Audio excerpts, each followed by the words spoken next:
എല്ലാവർക്കും നമസ്കാരം. ഞാനിപ്പോൾ ഇന്ന് എൻ്റെ രാവിലത്തെ എക്സസൈസും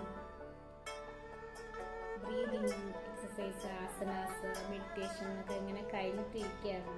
അപ്പം സെൽഫ് അവെയർനെസ്, ബോഡി പോസിറ്റിവിറ്റി ഇതിനെക്കുറിച്ചൊക്കെ ഒരു 2 വാക്ക് സംസാരിക്കാമെന്ന് വിചാരിച്ചു. കറൻ്റ്ലി ഞാൻ കൂടുതലും ഫോക്കസ് ചെയ്തിരിക്കുന്ന ഒരു സബ്ജക്റ്റാണ് ഈ സെൽഫ് അവെയർനെസ് എന്നുള്ളത്. പിന്നെ വേറൊരു ടോപ്പിക്കാണ് mind body strength related things എന്ന് പറയുന്നതാണ്. അപ്പം ആ ഒരു മൈൻഡ് സ്ട്രെങ്ത് കൂട്ടാനായിട്ട് ഏറ്റവും കൂടുതൽ എനിക്ക് തോന്നുന്നു നമ്മൾ ബോഡിയിൽ വർക്കൗട്ട് ചെയ്യുന്നത് റിലേറ്റഡ് ആയിട്ട് എനിക്ക് തോന്നുന്നു.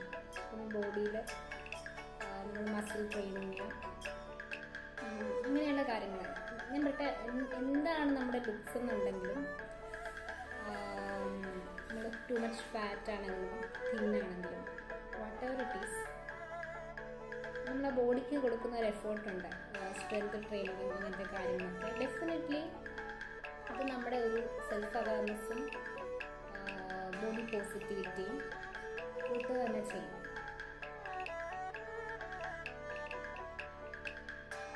അതിൻ്റെ ഒരു കാര്യം എന്ന് വെച്ചാൽ ഞാൻ ലൈക്ക് ടു മച്ച് തിന്നായിട്ടിരിക്കുന്ന ഒരു ബോഡി ടൈപ്പുള്ള ഒരാളാണ് ഞാൻ. സോ അപ്പം നമ്മൾ ജനറലി നമ്മൾ ഇപ്പോൾ എന്തെങ്കിലും ഒരു വർക്കൗട്ട് സ്റ്റാർട്ട് ചെയ്യുകയാണെങ്കിലും ചുറ്റുമുള്ളവർ എന്തിനാണ് നമ്മൾ ഈ വർക്കൗട്ട് ചെയ്യുന്നതിന് വീണ്ടും തിന്നായി പോയില്ല എന്നൊക്കെ ഉള്ള ചോദ്യങ്ങൾ ഫേസ് ചെയ്യുമ്പോൾ നമ്മൾ വിചാരിക്കും ശരിയാണ്, നമുക്ക് വർക്കൗട്ടിൻ്റെ അല്ലെങ്കിൽ വേറെ ഒന്നിൻ്റെ ആവശ്യമില്ല എന്നാണ് വിചാരിക്കുന്നത്. പക്ഷെ അത് വളരെ കംപ്ലീറ്റ്ലി റോങ് ആയിട്ടുള്ളൊരു ധാരണയാണ്. വളരെ കുറച്ച് കാലമായിട്ട് മാത്രമാണ് ഞാൻ മനസ്സിലാക്കിയിരിക്കുന്നത്. കാരണം മസിൽസിനൊക്കെ സ്ട്രെങ്ത് ആണെങ്കിലും ടോണിങ് ആണെങ്കിലും കാര്യങ്ങളും നമ്മൾ എല്ലാവരും ബിൽഡ് ചെയ്യേണ്ട, എഫേർട്ട് എടുത്ത് ചെയ്യേണ്ട കാര്യങ്ങൾ തന്നെയാണ്. അപ്പോൾ ആ തരത്തിലുള്ള ഒരു ബോഡി പോസിറ്റിവിറ്റി ആണെങ്കിലും അപ്പോൾ നമുക്കും ഈ ഇതൊക്കെ എഫേർട്ട് എടുത്ത് നമ്മുടെ ബോഡി സ്ട്രെങ്ത് കൂട്ടുമ്പോൾ നമുക്ക് ആ ഒരു പോസിറ്റീവ് വേയിൽ നമുക്ക് നമ്മുടെ ബോഡി കാണാൻ സാധിക്കും. ബോഡി പോസിറ്റിവിറ്റി വരും. അതുപോലെ നമ്മൾ നമ്മളെക്കുറിച്ച് കൂടുതൽ അവെയർ ആവാൻ തുടങ്ങും. സോ ഇതിൻ്റെ എല്ലാം ബേസിക് ആയിട്ടുള്ള ഒരു തുടക്കം എന്ന് പറയുന്നത് നമ്മൾ എഫേർട്ട് എടുക്കുക എന്നുള്ളതാണ്. സോ ഗ്രാജുവലി നമ്മൾ ബോഡിയിൽ നിന്ന് തുടങ്ങി എവരിഡേ കുറച്ച് ബ്രീതിങ്ങും മെഡിറ്റേഷനും എല്ലാം ചെല്ലുമ്പോൾ നമ്മൾ ആ ഒരു പാത്തിലോട്ട് നമ്മൾ സ്ലോലി നമ്മൾ ഒരു കൺസിസ്റ്റൻ്റ് ആയിട്ട് അത് ചെയ്യാമെന്നുള്ളതാണ്. സോ അപ്പം ഇത്രയും പറഞ്ഞുകൊണ്ട് ഞാൻ അധികം പറഞ്ഞ് നീട്ടി ബോറടിപ്പിക്കാതെ വേറെ ഒരു കാര്യം കൂടെ പറയാം. സ്കോട്ട് പെക്കിൻ്റെ വൈറലായൊരു ബുക്കുണ്ട്, ദ റോഡ് ലെസ് ട്രാവൽ. സാധാരണഗതിയിലൊരു ബുക്ക് ഞാൻ വായിച്ചു കഴിഞ്ഞിട്ടുണ്ടെങ്കിൽ അതിങ്ങനെ ഹൃദയത്തോട് ചേർത്ത് വെക്കും. അതിലെ വരികളും ഞാൻ ഇങ്ങനെ ചേർത്ത് വെക്കുന്ന കാര്യങ്ങളാണ്. പിന്നെ എനിക്കിഷ്ടപ്പെട്ട അത്രയും ഇഷ്ടപ്പെട്ടായിരിക്കും ബുക്കുകൾ വാങ്ങിക്കുന്നത്. ഈ ബുക്കിനെ കുറിച്ച് എനിക്ക് വലിയ ധാരണ ഒന്നും ഇല്ലാണ്ട് ഞാൻ റാൻഡമായിട്ട് പർച്ചേസ് ചെയ്തൊരു ബുക്കായിരുന്നു. സാധാരണ എനിക്ക് അത്രയും കൊതി തോന്നുന്ന ബുക്കുകൾ വാങ്ങിക്കാറുള്ളൂ. ഇത് ഞാൻ അങ്ങനെ വെറുതെ റാൻഡമായിട്ട് ഈ ഒരു ബുക്ക് അങ്ങ് പർച്ചേസ് ചെയ്യുക. ഇതിൽ 2 കാര്യങ്ങൾ, എനിക്കിഷ്ടപ്പെട്ട 2 കാര്യങ്ങളെന്ന് വെച്ചിട്ടുണ്ടെങ്കിൽ, ഒന്ന് ഇതിൽ പറയുന്ന എവറി പേഴ്സൺ, എല്ലാവർക്കും അവരുടേതായിട്ടുള്ള ഒരു റിലീജിയൻ വേണം എന്നതിൽ പറയുന്നു. അതായത് നമ്മൾ ജനിച്ചു വളർന്ന സാഹചര്യം, നമ്മുടെ സൊസൈറ്റി എല്ലാം നമ്മളെ ഇന്ന രീതിയിലുള്ള കാര്യങ്ങൾ അല്ലെങ്കിൽ ഒരു പ്രത്യേക റിലീജിയൻ ബേസ്ഡ് ആയിരിക്കും. പക്ഷെ അതിൽ നിന്ന് മാറി ബോധമുണ്ടാകുന്ന സമയത്ത് എല്ലാവർക്കും അവരുടേതായിട്ടുള്ളൊരു റിലീജിയൻ വേണമെന്ന് പറഞ്ഞ ആ ഒരു പോയിന്റ് എനിക്ക് ഭയങ്കര ഇഷ്ടമായി. പിന്നെ രണ്ടാമത് ക്വസ്റ്റ്യനിങ്.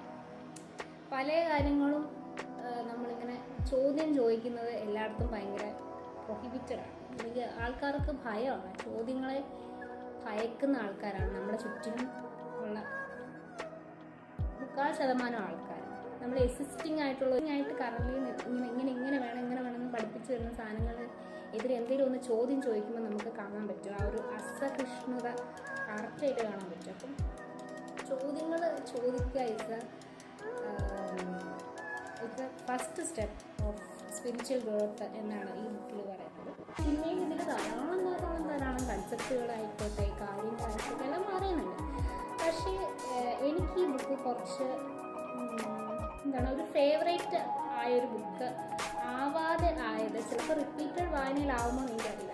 അത് ഒരു ഇനീഷ്യൽ വായനയിൽ എനിക്കിതിൽ പ്രശ്നമായിട്ട് തോന്നിയെന്ന് വെച്ചാൽ ഇതിൽ സയൻസും സ്പിരിച്വാലിറ്റിയും വളരെയധികം ഇങ്ങനെ എന്താ പറയുക കുഴച്ച് മറിച്ച് ഒരു വല്ലാത്തൊരു അവസ്ഥയിൽ നിന്നിട്ട് എഴുതിയൊരു ബുക്ക് പോലെ എനിക്ക് ഫീൽ ചെയ്ത് വായിച്ചപ്പോൾ. പേഴ്സണലി ഞാൻ ഇപ്പം ഇതിനെ രണ്ടായിട്ട് വെച്ച് വായിച്ച ബുക്കുകൾ ആയിട്ട് യൂസ്ഡ് ആയ ഒരാളായതുകൊണ്ടാവണം എനിക്ക് കുറച്ച് ഡൈജസ്റ്റ് ചെയ്യാൻ ഭയങ്കര ബുദ്ധിമുട്ടായിരുന്നു. ഇനി ഗ്രാജുവലി കുറച്ചും കൂടെ തവണ വായിക്കുമ്പം ഇതെനിക്ക് ഇഷ്ടമാവോ എന്നൊന്നും എനിക്കറിയില്ല. പക്ഷേ at the initial face of reading ഇതിലെ കുറച്ച് സെൻറ്റൻസുകളും കുറച്ച് എസെൻസുകളും ഒക്കെ ഇഷ്ടപ്പെട്ട ഒഴിച്ച് എനിക്കിതെങ്ങനെ ചേർത്ത് പിടിക്കാൻ തോന്നാതെ പോയൊരു ബുക്കാണ് ദ റോഡ് ലെസ് ട്രാവൽഡ്. നിങ്ങൾക്കിത് അഭിപ്രായമാവണമെന്ന് നിർബന്ധമില്ല. നിങ്ങൾക്ക് ചിലപ്പോൾ ഇത് നിങ്ങളുടെ ടേസ്റ്റിൽ, എൻ്റെ ടേസ്റ്റിലുള്ള not my cup of tea എന്നാണ് ഞാൻ പറഞ്ഞത് കേട്ടോ. അങ്ങനെ ആവാണ്ട് പോയിട്ടുണ്ട്. അത് ഇതിൻ്റെ പ്രസൻറ്റ് ചെയ്തൊരു രീതി കൊണ്ടാണ് അതങ്ങനെ ആയിപ്പോയത്. പക്ഷേ നിങ്ങൾക്ക് അങ്ങനെ ആവണമെന്നില്ല. ചിലപ്പോൾ നിങ്ങൾ വായിച്ചതിലേക്കും ഭയങ്കര ഒരു അമേസിംഗ് ആയിട്ടുള്ള ബുക്കായിട്ട് മാറാനും ചാൻസ് ഉണ്ട്. അപ്പോൾ ഇത് വായിച്ചവരുണ്ടെങ്കിൽ നിങ്ങളുടെ അഭിപ്രായം കമൻറ്റ് ചെയ്യുക. വായിക്കാത്തവരുണ്ടെങ്കിൽ നിങ്ങൾക്ക് വേണമെങ്കിൽ ട്രൈ ചെയ്ത് നോക്കാവുന്നതാണ്. പോപ്പുലറായിട്ടുള്ള ഒരു 10 മില്യൺ കോപ്പി ബെസ്റ്റ് സെല്ലറായിട്ടുള്ള ഒരു ബുക്ക് തന്നെയാണ്. അങ്ങനെ വേറെ ധാരാളം കൺസെപ്റ്റും കാര്യങ്ങളൊക്കെ ഇതിൽ പറയുന്നുണ്ട്. ഞാൻ എന്നെ സ്വാധീനിച്ച 2 കാര്യങ്ങൾ അതിൽ നിന്ന് എടുത്ത് പറഞ്ഞതേ ഉള്ളൂ. വേറെ ഇതിനകത്ത് പറയുന്നൊരു കാര്യം എന്ന് വെച്ചാൽ എന്താണ് ലവ് എന്നുള്ള ഭാഗത്ത് പറയുന്നത്, നമ്മൾ ലവ് ചെയ്യുന്ന ഒരു പേഴ്സൺ കറക്റ്റായിട്ടുള്ള ഒരു ലവിലെ ഡെഫിനിഷൻ പറയുന്നതെന്ന് വെച്ചാൽ നമ്മൾ അവരെ ഇൻഡിപെൻഡൻ്റ് ആകാനും അവർക്ക് ഫ്രീഡം അറ്റൈൻ ചെയ്യാനായിട്ട് നമ്മൾ ഇൻസ്പയർ ചെയ്യുന്ന, നമ്മളിപ്പോൾ 2 വ്യക്തികളുണ്ടെങ്കിൽ ഒരാളെ ഇൻഡിപെൻഡൻ്റ് ആവാനും ഒരാളുടെ ഫ്രീഡത്തിന് വേണ്ടി ഇൻസ്പയർ ചെയ്യുന്നതാണ് കറക്റ്റായിട്ടുള്ള ലവ് എന്നുള്ള ഒരു കാര്യം പറയുന്നത്. അത് തന്നെ വളരെയധികം സ്ട്രോങ് ആയിട്ട്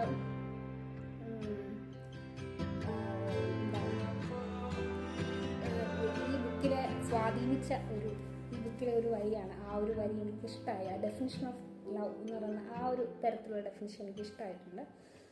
സോ നിങ്ങൾ വായിച്ച് നിങ്ങളുടെ അഭിപ്രായം കേൾക്കുന്നത്. ഇന്നത്തെ എൻ്റെ മോർണിംഗ് സംഭാഷണം ഇവിടെ വൈൻഡപ്പ് ചെയ്യാൻ വിചാരിക്കുന്നു.